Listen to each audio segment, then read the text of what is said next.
ओम नमो भगवते वासुदेवाय। राधे राधे, जय श्री कृष्णा। आज की वीडियो में हम सुनेंगे माघ मास अध्याय 9 से लेकर 11 तक की कथा। इससे पहले के सभी अध्याय 8 तक के भी चैनल पर हैं, यदि आपने नहीं सुने हैं तो ज़रूर से ही सुन लीजिएगा। चलिए कथा प्रारंभ करते हैं। जय श्री कृष्णा।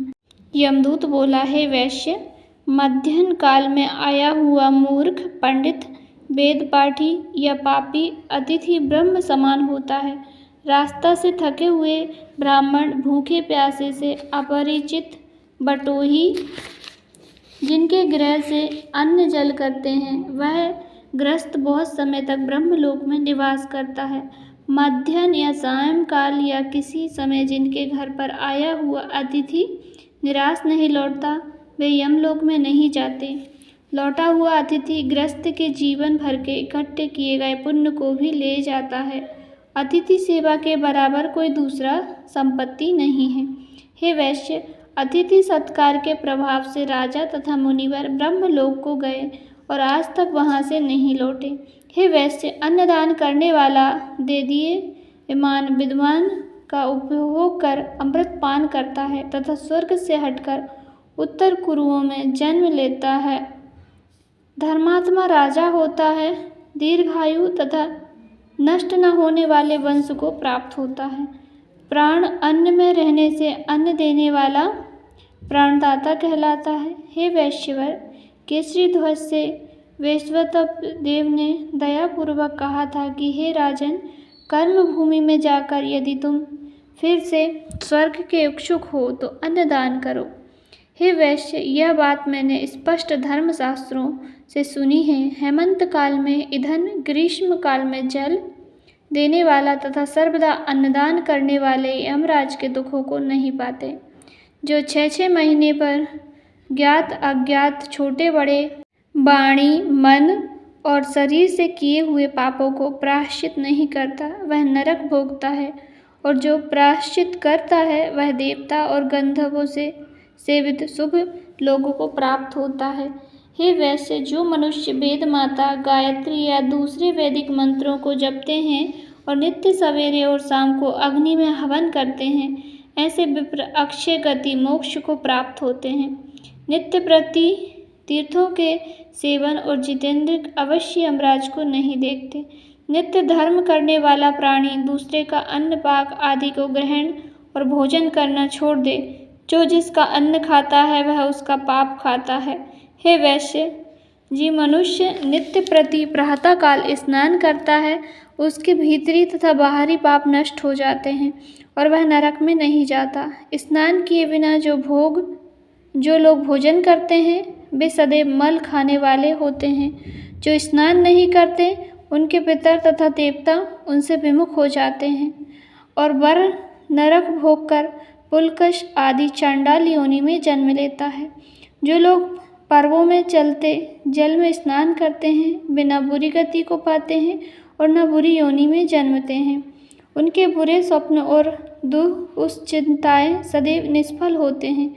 हे वैश्य श्रेष्ठ, प्रातः स्नान करने वाले मनुष्य नियम पूर्वक माघ महीने में तिल, तिलपात्र और तिल कमल दान देने से यमलोक में नहीं जाते हैं। हे त्रिविकुंडल, पृथ्वी, सोना, गो आदि 16 परम दान हैं।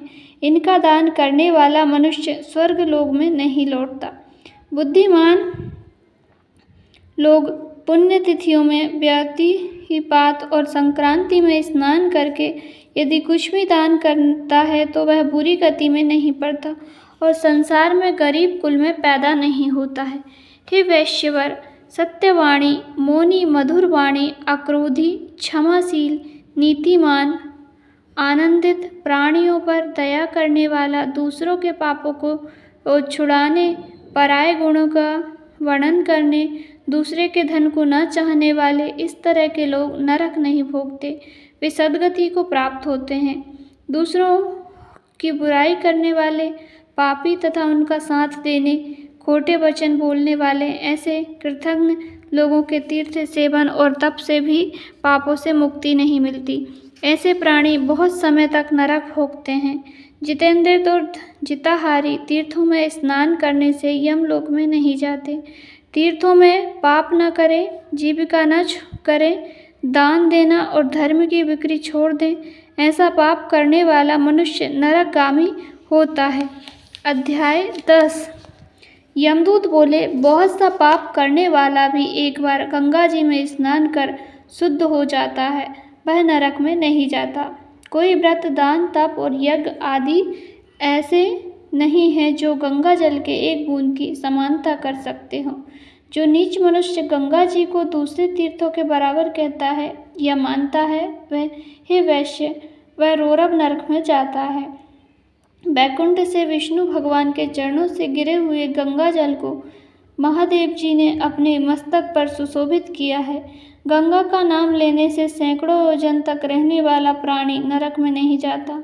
नरक में जाने से बचाने वाला दूसरा कोई उपाय नहीं है, इसलिए गंगा में स्नान करना चाहिए।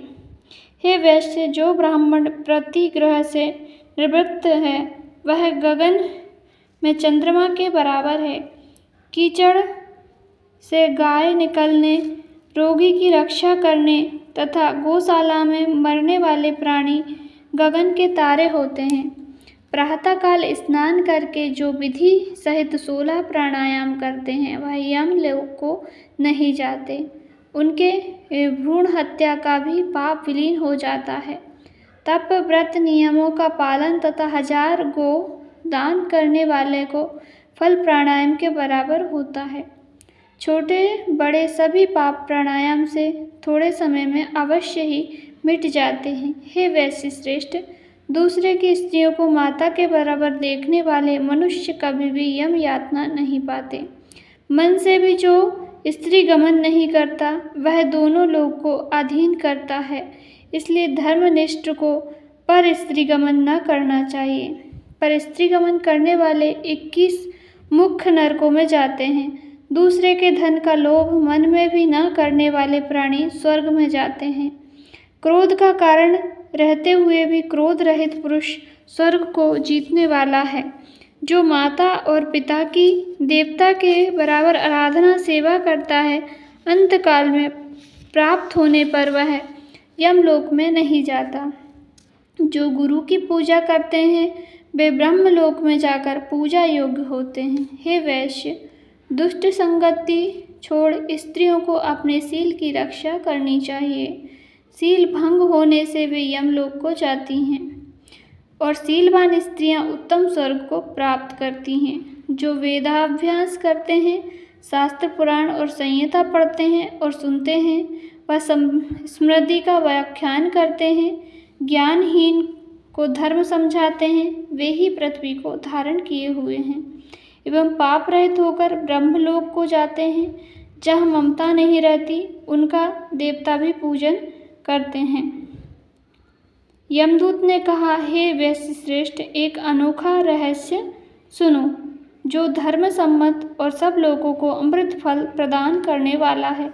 मैं बिल्कुल सत्य कहता हूँ। हे वैष्णव, मनुष्य यमलोक को तथा यमदूत के कठिन दर्शन नहीं करते। यमुना के भ्राता यमराज ने दूतों से आदरपूर्वक पुनः पुनः कहा कि तुम लोग वैष्णवों को त्याग देना, वे मेरा दर्शन न करें। दुराचारी, दुशील तथा पापी लोग भूल से भी एक बार केशव भगवान को याद करते हैं, वे पापों से छूटकर विष्णु भगवान के बड़े लोक को प्राप्त होते हैं। जो बुद्धिमान मनुष्य वैष्णवों के सेवक हैं तथा उनके साथ भोजन करते हैं, उनको भी तुम लोग छोड़ देना, क्योंकि वे भी पापों से मुक्त होते हैं। वे मनुष्य यमराज की राजधानी यमपुर में नहीं जाते। विष्णु में भक्ति न करने वाला ब्राह्मण संसार में चंडाल के समान देखा जाता है। वर्ण से बाहर का भी वैष्णव 3 लोगों को शुद्ध करता है। माता पिता इन दोनों के कुल के नरक में पड़े हुए पितर लोग सभी स्वर्ग में जाते हैं जब उनका पुत्र हरि भक्त होता है। गोविंदाय नमः इस मंत्र को जपते हुए मरने वाले पुरुष यम का दर्शन नहीं करते। हम लोग भी उसको नहीं देखते। जो अंग मुद्रा, न्यास, ऋषि, छंद तथा देवता रहित दीक्षा प्राप्त करके नियम पूर्वक ओम नमो भगवते वासुदेवाय 12 अक्षर का यह मंत्र जपते हैं। ओम ओम नारायणाय 8 अक्षर का मंत्र जपते हैं, उनको देखते ही से ब्रह्म हत्यारे पवित्र होकर वैष्णव हो जाते हैं। वे शंख चक्रधारी ब्रह्म की आयु प्रयत्न वनमाली बनकर विष्णु लोक में निवास करते हैं। जो हृदय में, सूर्य में, जल में या मूर्ति रूप में हरि भगवान का पूजन करते हैं, वे मनुष्य विष्णु के श्रेष्ठ पद को प्राप्त होते हैं। 11वां अध्याय। यमदूत बोला, मोक्ष के इच्छुक को सदैव शालिग्राम, बारह शिला में और वाजु या कीट निमित्त चक्र में वासुदेव भगवान की पूजा करनी चाहिए। इसके पूजन से जो फल प्राप्त होता है वह सुनाता हूँ। हे वैश्य, पापों का विनाशक है, सब पुण्यदायक है तथा सबको मुक्ति प्रदान करने वाला है। प्रतिदिन 10,000 राजसूय यज्ञ का फल तथा अग्निहोत्र कर समुद्र सहित पृथ्वी के दान करने का फल प्राप्त होता है। देवता इत्यादि अद्भुत निरंकार को जब प्रणाम करते हैं तो उसका भी फल मिलता है। अत्यंत पापी, अकर्म और अनाधिकारी होने पर भी यमलोक में नहीं जाते हैं। स्वर्ण कमल युक्त 12 करोड़ शिवलिंग को 12 कल्प पूजन का फल एक दिन में ही प्राप्त होता है। गोविंद का पूजन करने से स्वर्ग में नहीं गिरता। बिना तीर्थ, सेवा, दान, यज्ञ और तप से छुटकारा पाता है। पूजा रहित पुरुष नरक, गर्भवास, त्रेक योनि, कृमि योनि आदि से मुक्त नहीं होता है। जिसने शालिग्राम की मूर्ति पर जल अपने ऊपर छिड़का हो, शालिग्राम भगवान की मूर्ति का जो जल है वो अपने ऊपर छिड़क लिया हो, उसने संपूर्ण तीर्थों में स्नान कर लिया है। साथ ही कल्याण देने वाली गंगा जी, गोदावरी तथा रेवा नदी के जल में संपूर्ण शालिग्राम की मूर्ति रहा करते हैं। काम, क्रोध तथा लोभ से व्याप्त भी जो अधर्म पुरुष अनेक प्रकार के नैवेद्य, फल, फूल, धूप, दीप, चंदन, गीत, बाजे, स्तोत्र आदि से शालिग्राम भगवान की मूर्ति का पूजन कलयुग में भक्ति भाव से करता है, वह 1000 कोटि कल्प तक अभिमान रहित होकर भगवान विष्णु के पास रहकर चक्रवर्ती राजा होता है।